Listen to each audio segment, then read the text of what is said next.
Yo, bienvenue sur 100% Attraction. Je suis Edouard T et voici Vipo. Et salut tout le monde. Aujourd'hui, on est le 16 décembre. Ça va à une vitesse, mais j'en reviens pas. C'est vrai qu'on fait une vidéo par jour jusqu'à Noël. En fait, c'est les résultats du tournoi des meilleurs parcs d'attractions. Sur Instagram, on vous a demandé de voter pour votre parc d'attraction préféré et on expose les résultats.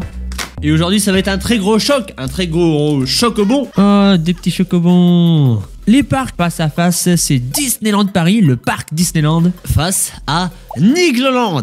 Disneyland Paris, c'est des parcs qu'on côtoie beaucoup. On a même les passes annuelles. En plus, il te va comme un gant, hein. Alors, Disneyland Paris, je suis sûr que vous connaissez tous le parc. Attends, pourquoi tu... Bah non, bah moi aussi j'ai des oreilles. Tu mets des oreilles de Niglo? Oui. C'est pas des oreilles de Niglo, ça? T'as jamais fait le Niglo Show? C'est le Rennes dans le Niglo Show. Okay. Disneyland Paris, en tout cas le parc principal, le parc qui a Indiana Jones, le Temple du Péril, l'Hyperspace Mountain ou Big Thunder Mountain. Notre préféré, c'est l'Hyperspace Mountain. En fait, on aime les attractions en sensation. C'est un train qui va évoluer dans un énorme dôme au milieu de décors de Star Wars. Mais la partie la plus intéressante, c'est le launch. C'est pas un launch magnétique comme on peut voir ailleurs sur d'autres attractions. C'est le même système qui est utilisé pour lancer les avions depuis les porte-avions. Donc c'est un câble qui vient tirer le train.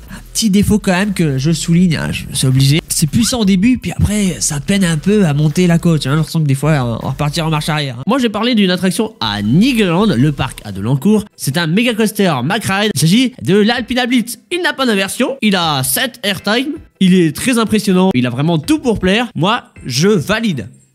Mes oreilles aussi. En plus maintenant il joue autour de Krampus Expedition, le Water Coaster McRide. Alpina Blitz c'est vraiment très pauvre en thématisation et c'est regrettable, je le reconnais. Hâte de voir s'ils rajouteront peut-être plus de thématisation. Quand Alpina Blitz a été conçu, c'était dans l'optique d'avoir un grand splash qui puisse circuler autour. Donc en fait le Krampus Expedition c'est juste, je dirais, un clin d'œil à cette idée de base. On va voir, est-ce que Nigloland pourra passer ce tour face au géant Mickey? Ça me paraît difficile. Mickey Mouse a été très fort. Il fait du bras de fer Mickey Mouse. Niglo a su rétorquer, la preuve. Il y a eu un 58% pour le vainqueur qui est Disneyland.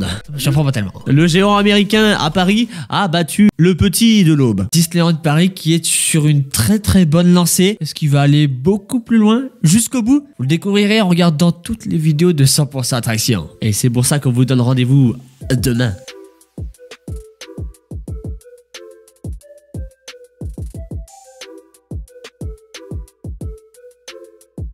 C'est bien, mais par contre ça fait du bruit. Ah.